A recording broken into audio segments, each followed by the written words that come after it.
Hey folks, welcome back to Kentucky Hot Wheels video series.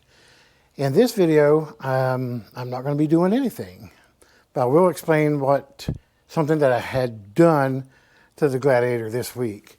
It's something I wanted to do to our first Gladiator and never got around to. So now I'm finally getting around to it with this one. I wanted the Flowmaster Outlaw Extreme exhaust for a long time.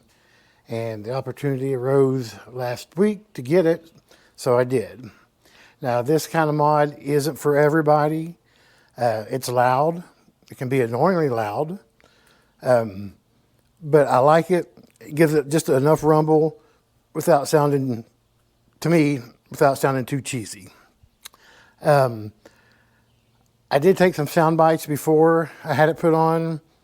I just recorded to my phone and some sound bites on the highway after we had it put on and everything. So I'll just play those so you can get an idea. If this is something you're interested in doing, if you have any questions, just let me know. I've only been driving it a few days with it. Today was the first day I actually drove it to work, about a 30-mile trip, and I loved it. Yeah, to me, it sounds really, really good. But I'll try to get a couple pictures or video from underneath.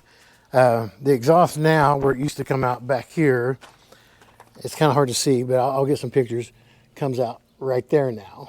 And like I said, this is the Flowmaster Outlaw Extreme. I think it was right at, I got a military discount, so I think it was like $435, and it cost me $100 to have it put on. So no big deal. But I'll go ahead and start it up for you so you can get an idea of what it sounds like on startup.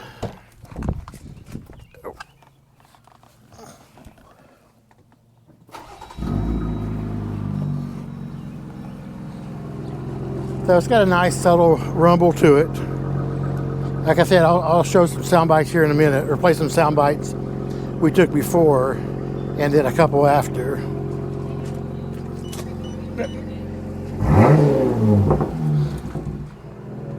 But that's what it sounds like. So again, I'll play some sound bites that I took before and some after. If y'all have any questions, just let me know. I'll answer them. As you see over here, we got another new toy to play with. This is the wife's Wrangler, new Wrangler. Haven't done anything to it yet except put the logo on the hood, but we got some things planned for it. So again, thanks for watching. If you have any questions, let me know and I'll answer. I'll talk to you guys later.